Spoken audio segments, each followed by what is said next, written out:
Como primeras medidas en la faz represiva del delito, nosotros creemos que hay que crear por lo menos 1000 cargos o disponer de 1000 policías más para cercanía, es decir, restituir el vínculo entre el patrullaje policial en el barrio, articularlo con las nuevas formas de patrullaje georreferenciadas, con el mapa de calor, de delitos. La policía se ha tecnificado muchísimo, está mucho mejor capacitada, mejor paga, tiene más elementos de todo tipo, informáticos, de vehículos, drones, está mejor armada en el sentido más amplio, pero la gente siente que está lejos. Y efectivamente está lejos, a tal punto que lo que venía planteando el Partido Independiente y otros desde hace años, finalmente el ministro lo reconoció. Ahí sí, la reestructura de la policía se alejó. Lo otro que se alejó del barrio, de la calle. Lo otro que planteamos es que se descentralice la Guardia Republicana, que cumple un rol muy importante de disuasión, de represión del delito, pero de disuasión del delito. Y además en algo que es subjetivo, pero que es fundamental en este negocio, y es que la gente por lo menos se sienta más segura.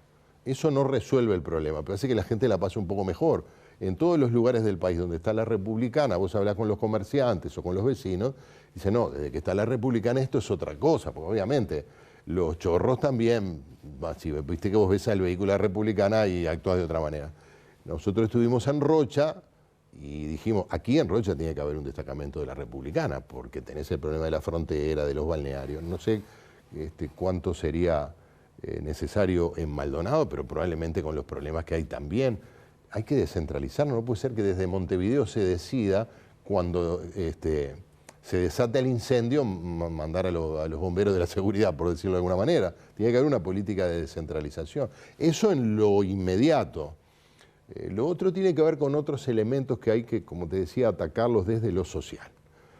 No es posible que después de una década y media de crecimiento nos encontremos con los problemas sociales brutales que estamos teniendo.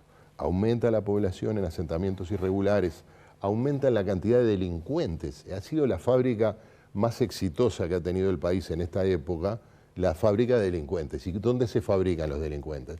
Se fabrican allí donde fracasan los proyectos familiares, los proyectos de los adultos que tienen hijos, donde hay violencia, donde hay adicciones, donde hay familias, donde hay pobreza.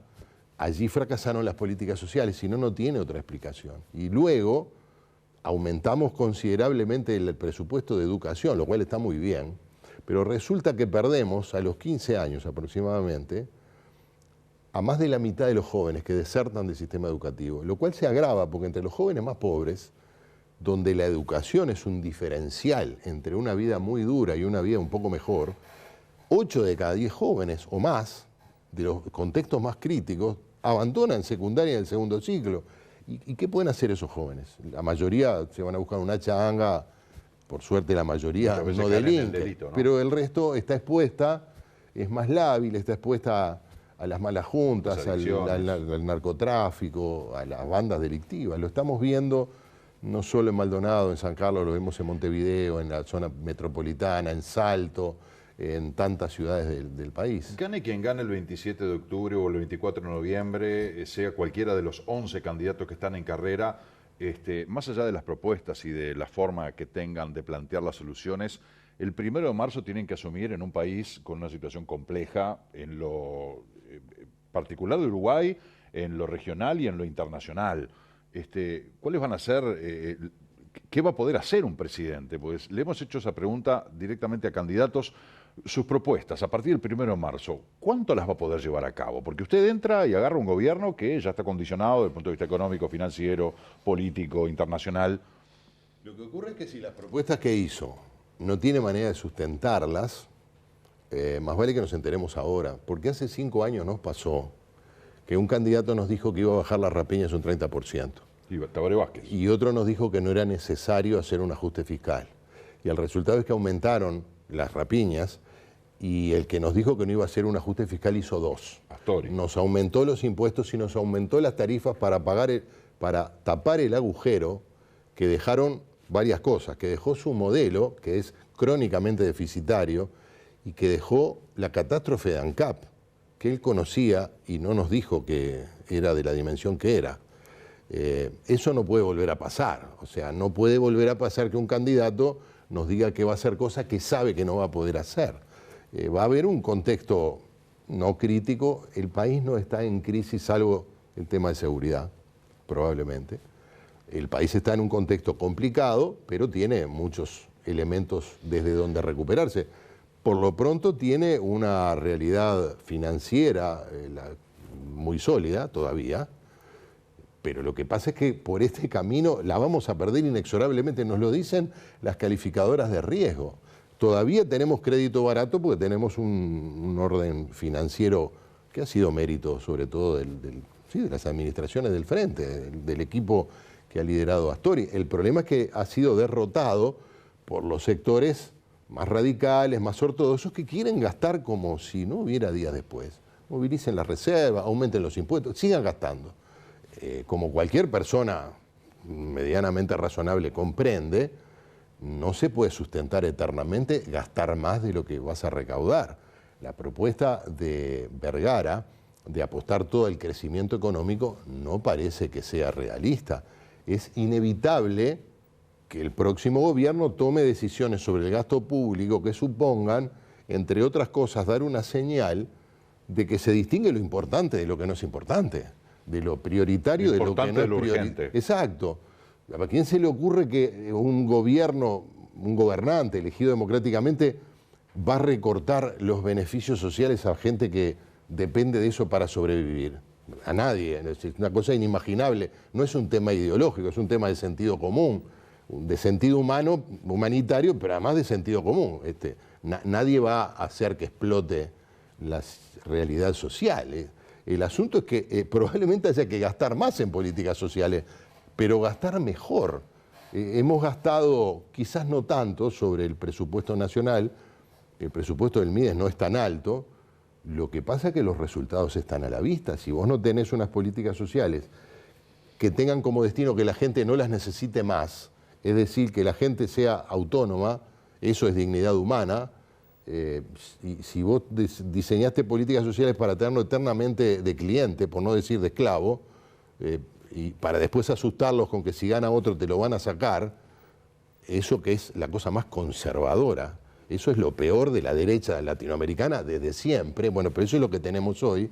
Ahí va a haber que tomar decisiones, claramente. Si no hay mejores políticas sociales, vamos a seguir teniendo los problemas que tenemos ahora u otros peores en el futuro.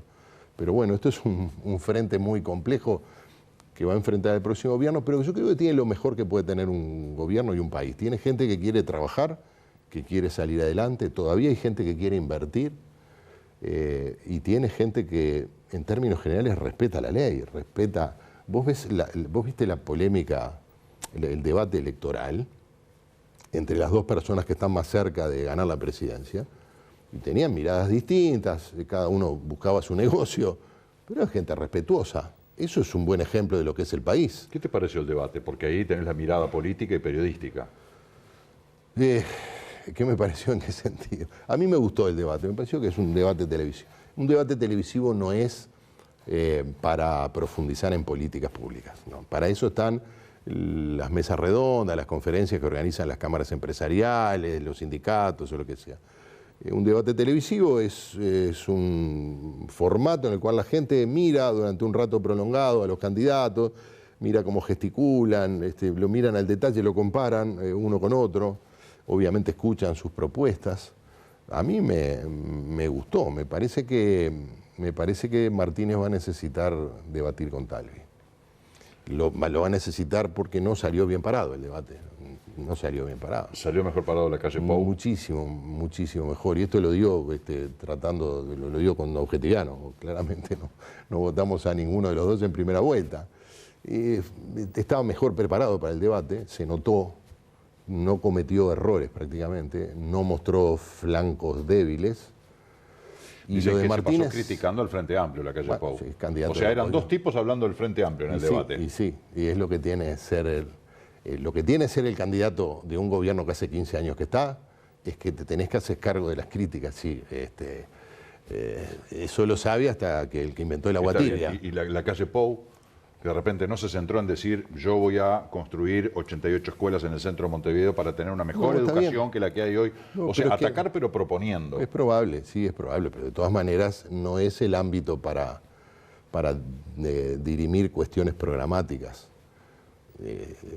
Encarna el personaje del candidato de la oposición desde un porte, porque el desafío que tiene él es convencer a la población de que él puede ser el próximo presidente. Eso es sobre todo un hombre más joven que la media o que su rival. Y me parece que dio la talla. A quienes no le gusta la calle Pou no le va a gustar nunca, pero aquel segmento que está en el umbral de votarlo en primera o en segunda vuelta, salió muy bien parado. El problema es que da la impresión de que Daniel Martínez no se preparó adecuadamente para este debate.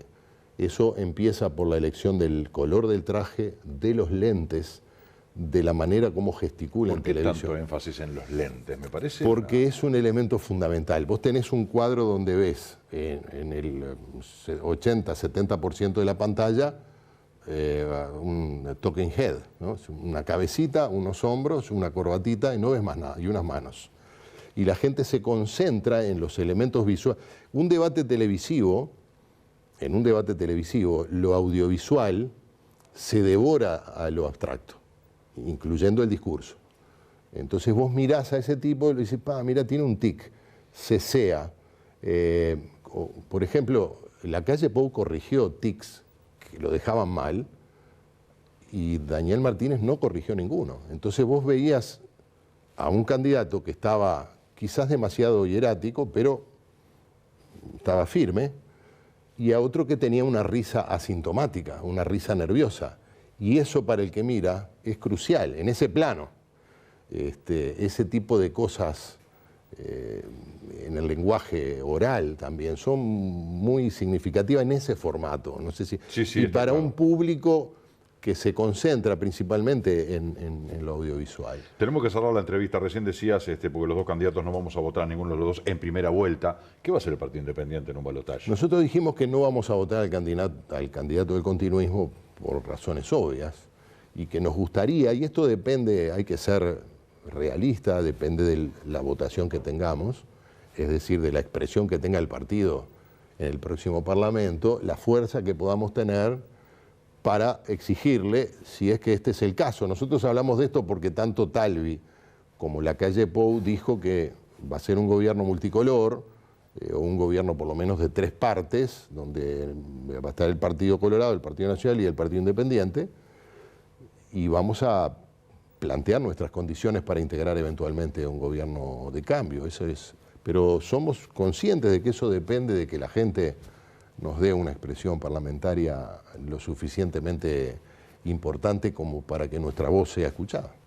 Gerardo Sotelo está convencido de que si es electo senador de la República no se va a alejar de la gente, va más allá de la tarea parlamentaria, de los plenarios y de las comisiones.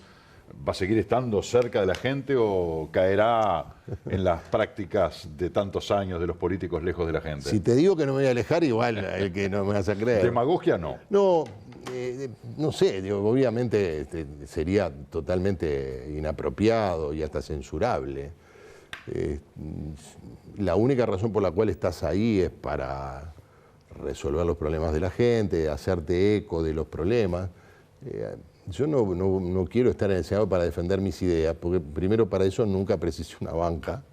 Y lo que sí quiero es defender algunos principios que pasan porque las personas que tienen ideas distintas a las mías no sean perseguidas, no tengan problemas para elegir un estilo de vida diferente al mío. Ese es el sentido que tiene ocupar una banca. Por supuesto que vas a defender tus ideas, pero a veces podés estar, me ha pasado recientemente, defendiendo derechos de gente que tiene ideas contrarias a las mías, pero que tiene pleno derecho a no ser perseguido o despreciado a raíz de eso, ¿no? Eso me parece que es una posición filosófica muy firme. ¿De algo internacional? No, habló de algunos hechos nacionales que me parecieron gravísimos de este gobierno, ¿no? Habló, por ejemplo, de un hecho que pasó en Maldonado, de que el Ministerio de Turismo, presionado por los grupos feministas radicales, le retiró el auspicio, la condición de evento de interés turístico a un congreso evangélico, porque presuntamente en ese congreso iba a venir una persona que tiene una posición contraria a la ideología de género y que tiene posiciones que para mi gusto son extremadamente conservadoras, posiciones que en el extremo yo no comparto. Lo que creo que el Estado no puede, porque viola la Constitución, viola los tratados de derechos humanos, utilizar una herramienta ideológica para censurar indirectamente una expresión, en este caso religioso. Eso es violar el principio de laicidad del Estado. Ese es uno de los tantos, hay otros igualmente preocupantes. En fin, para eso es que existe un Estado democrático, un Estado laico que no se mete en la vida privada de la gente, a menos que se esté violando un delito, pero que se esté cometiendo un delito. Pero el que resuelve si hay un delito o no es un ministro, es un juez. Claro. Gerardo, un gusto conversar contigo. Igualmente, muchas gracias, me he sentido muy a gusto. Me alegro mucho, hasta pronto.